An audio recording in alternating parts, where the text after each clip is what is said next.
반갑습니다. Рад вас видеть. 안녕하십니까? Очень рад вас Seruput видеть. kopi. 정말 반갑습니다. Blur. Ini bukan sekadar pertemuan biasa, tapi sinyal keras bahwa peta kekuatan militer dunia lagi bergeser pelan.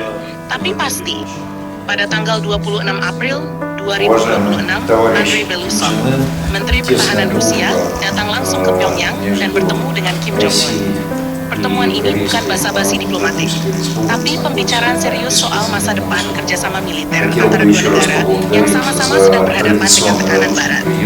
Yang bikin panas, Rusia secara terbuka menawarkan kerjasama militer jangka panjang 5 tahun, dari 2027 sampai 2031. Ini penting banget, karena artinya hubungan mereka bukan lagi sekadar taktis atau situasional akibat perang, tapi mulai diarahkan jadi aliansi strategis permanen.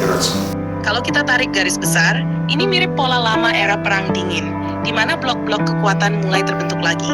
Bedanya sekarang lebih cair, tapi dampaknya bisa sama besar. Kim Jong-un dalam pertemuan itu bahkan secara terang-terangan menyebut dukungannya terhadap Rusia di perang Ukraina sebagai perang suci. Ini bukan sekadar retorika, karena faktanya Korea Utara memang sudah terlibat secara tidak langsung dalam konflik perang Rusia-Ukraina.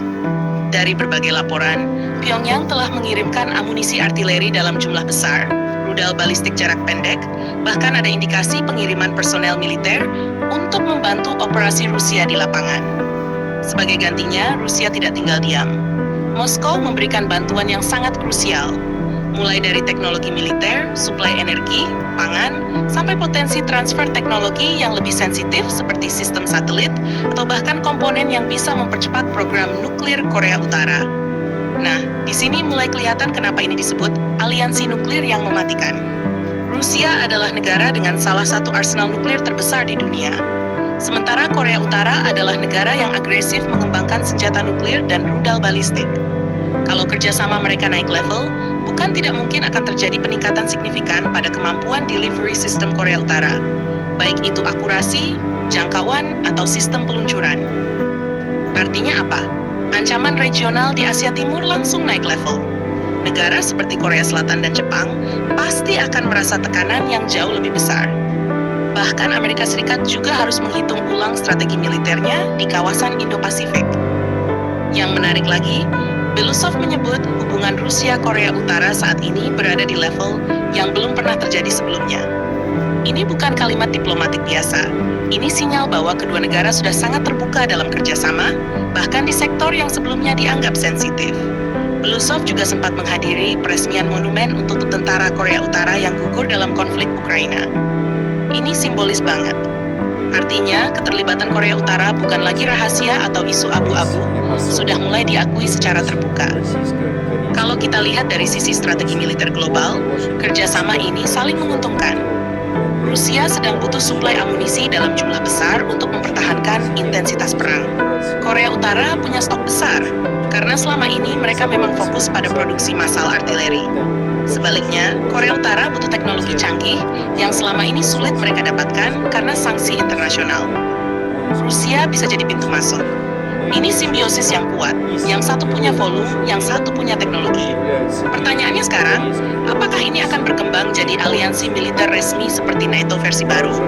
Belum tentu dalam bentuk formal, tapi arahnya ke sana. Karena kerjasama 5 tahun yang direncanakan itu, kemungkinan besar akan mencakup latihan militer bersama, pertukaran teknologi, bahkan koordinasi strategi pertahanan. Kalau itu terjadi, maka keseimbangan kekuatan global bisa berubah cukup drastis. Blok Barat dipimpin Amerika, sementara di sisi lain mulai terbentuk poros baru, Rusia, Korea Utara, dan kemungkinan dukungan tidak langsung dari negara lain yang punya kepentingan serupa. Buat kawasan Asia, ini jelas bikin suhu makin panas. Karena ketika negara dengan kemampuan nuklir semakin terhubung dan saling mendukung, potensi eskalasi konflik juga ikut naik. Dan yang paling berbahaya bukan cuma senjatanya, tapi kepercayaan diri politik dari negara-negara tersebut yang jadi semakin tinggi. Jadi ini bukan sekadar pertemuan dua pemimpin, tapi awal dari sesuatu yang jauh lebih besar. Sebuah aliansi militer yang bisa mengubah arah geopolitik dunia dalam beberapa tahun ke depan. Kita lihat saja ke depan, apakah ini akan jadi game changer atau justru pemicu konflik yang lebih luas? Jangan lupa subscribe, like, dan komen di bawah sambil ngopi.